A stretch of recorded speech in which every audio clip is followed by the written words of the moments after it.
Elizabeth Jean e equipe, dirigida por Rogério Gomes e equipe.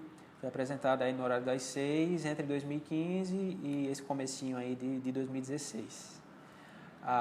O grande destaque da novela, né, a grande propaganda da novela foi feita em cima dessa inovação, dessa suposta inovação em termos de linguagem, em termos de teledramaturgia, que foi essa interação entre duas fases distintas da novela, né, como se fossem duas novelas diferentes.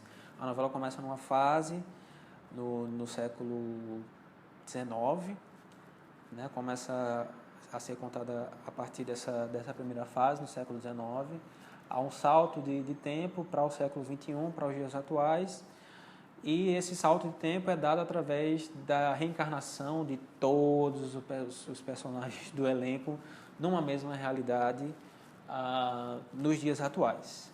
Apesar dessa novidade, né, como eu falei, dessa propaganda que foi feita em cima dessa suposta novidade, não é a primeira vez que uma novela ela trata duas fases distintas, né, com personagens distintos, com perfis distintos de atores numa mesma obra, né, no mesmo texto.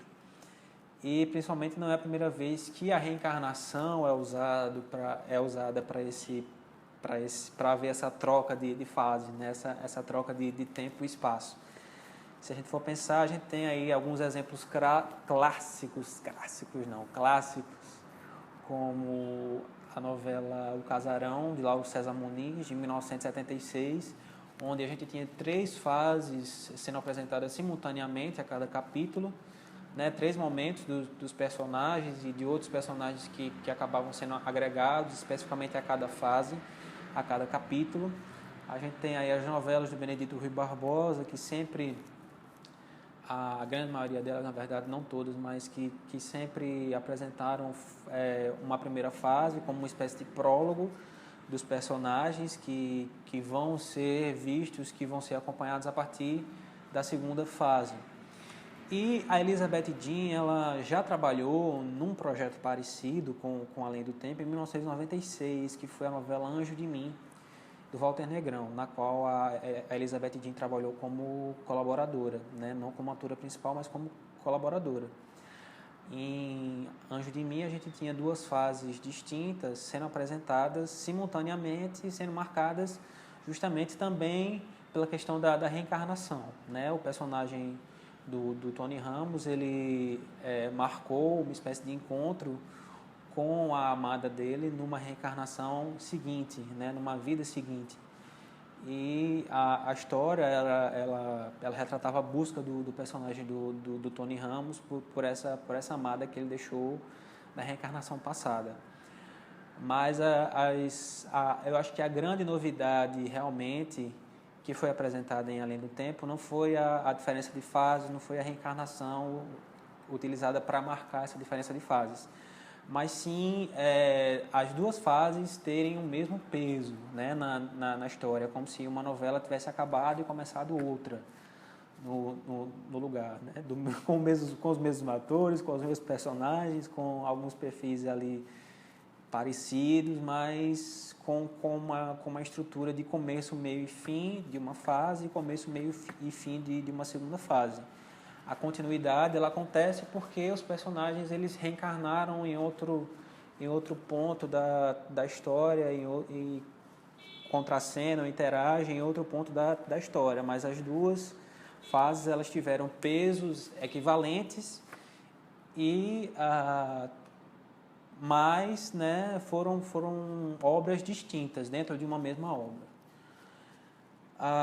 E sendo vendida com essa novidade toda, Além do Tempo acabou conquistando uma boa parcela aí da audiência que vinha já afastada há algum tempo. Eu acredito que desde da novela Lado a Lado, em 2011. Né? Desde 2011 também com a novela Flor do Caribe, que a gente não viu uma audiência parecida com a que Além do Tempo acabou alcançando aí durante o tempo que ela ficou no ar. Mas, pessoalmente falando, eu não sou tão entusiasta com relação à novela, principalmente porque eu não caí meio nesse conto dessa novidade, dessa suposta novidade que era vendida como novidade, né? A estrutura da novela ser nova não é, né? Uma distinção de fase, principalmente, como eu falei, o uso do espiritismo, da reencarnação, como, como estrutura para diferenciar essas fases não é novidade. Né? E nem a história também é uma coisa nova, uma coisa refrescante para o horário, como foi a novela anterior, Sete Vidas, né? Que usou e abusou dos não clichês. Em Além do Tempo, Elizabeth Jean e a equipe abusaram muito mesmo dos clichês, né? Dos mocinhos que são que se amam, mas que não podem se casar por conta de uma dupla de vilões e por conta de uma megera que também é vilã e que esconde segredos e que etc. Eu não estou reclamando das novelas como um todo, porque todas as novelas elas apresentam clichês em algum nível. Mas eu acho que Além do Tempo abusou muito desses clichês. Eu acho que a Elizabeth Jean, principalmente na segunda fase da novela, poderia ter evitado esses clichês, mas pelo contrário, não só não foram evitados, como eles foram repetidos, né? Eles foram usados novamente. Os vilões, o casal de vilões que atrapalha os mocinhos, e a megera que esconde segredos, e enfim.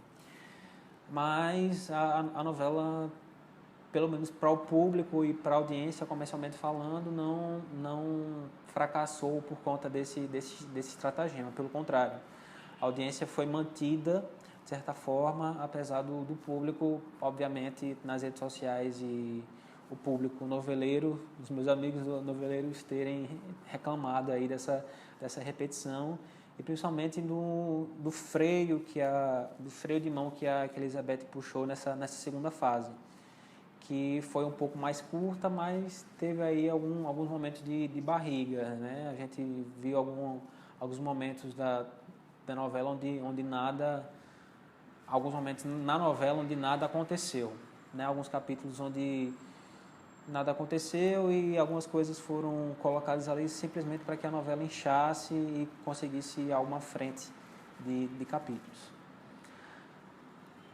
Mas, apesar disso, apesar desses pontos negativos, a meu ver, a novela teve destaque sim, principalmente por conta da direção do Rogério Gomes, que desde Império, né, a novela do Agnaldo Silva, que foi o último trabalho do Rogério Gomes na TV, o Papinha, como é conhecido o Rogério Gomes, né, ele vem conseguindo uma excelência grande na produção da casa, né? Nas produções dele na casa. Em Império ele conseguiu uma aura estética, né? Captações estéticas bastante interessantes, junto com a equipe que trabalhou com ele em Império, e Além do Tempo não foi diferente, né? As paisagens do Rio Grande do Sul foram bem exploradas, os cenários em estúdio e nas externas também foram bem explorados e bem juntados, bem juntados é a palavra, eu acho, com a fotografia que ele imprimiu e que a equipe dele imprimiu. E realmente a gente espera ver mais trabalhos de direção do Rogério Gomes na TV com essa inspiração toda que ele alcançou em Império e principalmente em Além do Tempo. E o elenco também, que acabou tendo que defender esse texto clichê e esses momentos de repetição com muita maestria, apesar desses defeitos, desses deméritos. Né? O quarteto de protagonistas vivido, na verdade, pela Paula Oliveira, pela Aline Moraes, pelo Rafael Cardoso e pelo Emílio Dantas, eles foram bastante felizes aí, eles apesar da pouca idade ainda e da experiência não tão longa que eles têm na TV, eles conseguiram defender os personagens dele muito bem. Eu acho que, principalmente as meninas, com uma experiência já de alguns anos, que ela já tem aí na TV, a Paola desde 2004, né, 2004, 2005, e a Aline desde 2002, elas conseguiram, em Além do Tempo, realmente imprimir uma imagem de boas atrizes, além de atrizes bonitas, imagem que elas acabaram carregando ao longo do tempo consigo. E os rapazes, principalmente o Rafael Cardoso, que tem menos tempo de televisão do que as meninas, mas acabou conseguindo uma maturidade que elas só vieram conseguir agora, né? Apesar de ter mais anos de experiência que ele.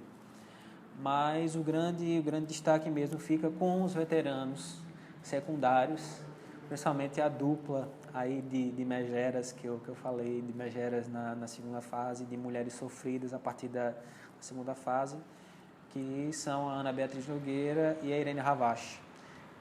A Irene Ravache, principalmente, que acabou absorvendo um pouco dessa hora clichê da telenovela na segunda fase, acabou atuando também um pouquinho no limiar entre a grande atuação e a atuação clichê.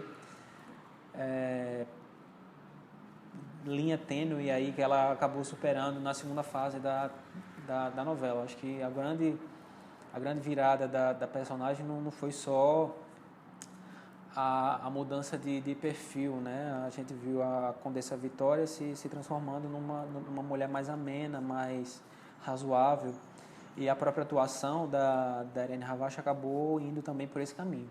A Ana Beatriz, que é o concurso quase sempre na televisão, e eu também destaco aí a Inês Peixoto, o Luiz Melo e o Felipe Camargo, que tiveram aí bons momentos na novela, nisso aí eu também incluo o Valperré, o meu conterrâneo, o Luiz Carlos Vasconcelos. Mas eu quero dar um destaque especial a duas atrizes que há muito tempo não apareciam aí na TV, em novelas, em papéis com destaque maior, e eu acho que a TV devia papéis interessantes para elas, como os que elas fizeram em Além do Tempo, e elas conseguiram, com essa oportunidade que lhes foi dada, conseguir fazer um bom trabalho em Além do Tempo, que são a Luiz Cardoso e a Nívia Maria. A Nívia Maria, que vinha com um problema vocal aí já há algum tempo e que finalmente acabou contornando esse problema em Além do Tempo, e a Luíse, que a gente é acostumado a vê-la principalmente em personagens cômicos, em personagens histéricos, em vilãs. A gente viu a Luíse numa mulher em Além do Tempo, interpretando uma personagem mais para cima, mais alto astral, também mais amena, e com um drama bastante interessante aí, a partir dessa segunda fase, com o ex-marido e o filho adotivo. Né? Uma grande